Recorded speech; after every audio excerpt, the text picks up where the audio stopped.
Selamat siang, nama saya Aprilia Durrahma dengan NIM 10-2018-041. Baik, di sini saya akan melakukan peragaan untuk pengambilan darah kapiler, darah vena, penghitungan trombosit, dan yang terakhir menghitung retraksi bekuan. Di sini saya sudah memakai handscoon dan memakai masker.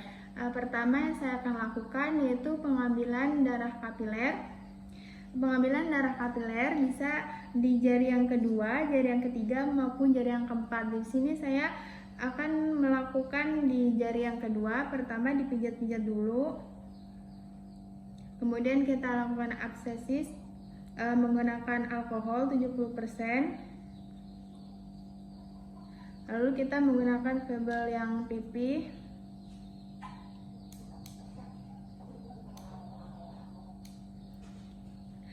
Dan kita letakkan di wadah yang telah tersedia. Baik, yang kedua saya akan melakukan pengambilan darah vena. Jadi di sini tangan diletakkan seperti ini agar terasa lebih nyaman. Kemudian kita memakai turniket di atas siku untuk pembendungan.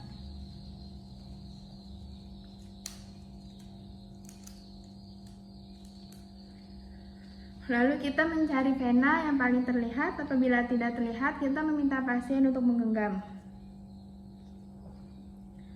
Apabila vena sudah ditemukan, maka kita lakukan absesis menggunakan kapas alkohol. Lalu kita ambil darah menggunakan speed. Jadi tangan kiri memegang speed dan tangan kanannya menarik. Kita ambil sebanyak 5 cc. Apabila telah selesai, turniketnya dilepas. Yang ketiga yaitu menghitung trombosit.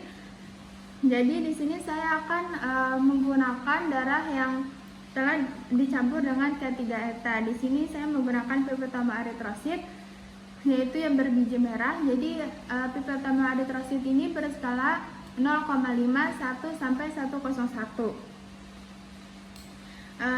Sebelum kita mengambil darah, kita bilas dulu menggunakan amonium oksalat 1% itu untuk melisiskan eritrositnya.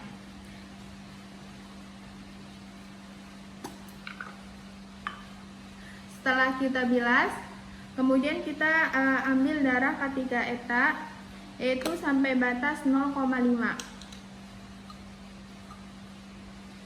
Kemudian kita ambil cairan amonium oksalat 1% sampai batas 101. Pengencerannya yaitu 200 kali. Lalu kita buang beberapa tetes dan kita letakkan di kamar hitung. Dipastikan kamar hitung dan penutup kacanya itu sudah bersih. Kemudian kita letakkan sedikit demi sedikit agar tidak melebar.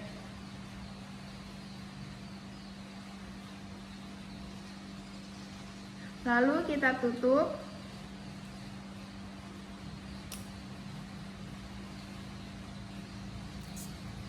Kemudian kita letakkan di bawah mikroskop.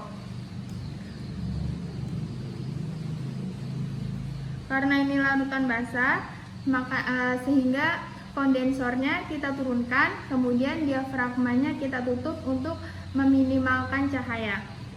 Nah, di mikroskop ini kita dapat melihat pembesaran 10 kali, yaitu untuk satu bidang besar dan pembesaran 40 kali yang sedang.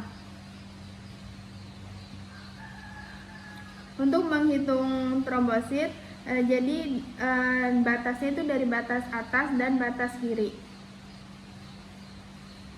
Kita menghitung yaitu dari atas kanan, kemudian atas kiri, dan dari bawah kanan menuju bawah kiri. Trombositnya itu seperti yang kecil-kecil atau kemudian dia terlihat tampak hitam. Untuk perhitungannya kita lihat berapa jumlah dari trombosit. Nah, yang saya dapatkan tadi trombositnya itu ada 10. Kemudian luas kamar hitungnya itu 0,2, volumenya 0,02. Jadi kalau jika kita mencari faktor yaitu volume dikali pengenceran itu sama dengan 10.000.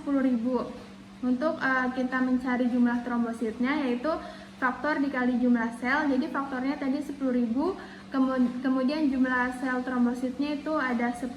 Jadi jumlah trombosit ada 100.000 sel per mikroliter. Jadi untuk interpretasinya, pasien tersebut itu mengalami trombositopenia. Dan yang terakhir yaitu retraksi bekuan. Jadi darah yang kita ambil tadi, darah vena yang sebanyak 5 cc, kita masukkan ke tabung sentrifuge. Kemudian kita letakkan lidi.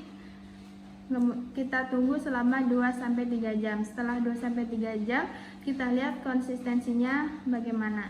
Di sini konsistensinya itu kenyal. Karena sisanya masih banyak, kita akan sentrifuge kembali. Ini diletakkan terlebih dahulu di wadah yang lain. Setelah di sentrifuge, kita lihat. Jadi ini sisa bekuannya 1 cc, kemudian serumnya 2 cc, dan darah yang kita ambil tadi itu sebanyak 5 cc. Jadi untuk menghitung volume serum, yaitu 2 cc dibagi 5 cc dikali 100% sama dengan 40%. Sekian video dari saya. Terima kasih atas perhatiannya. Jangan lupa like, comment, and subscribe.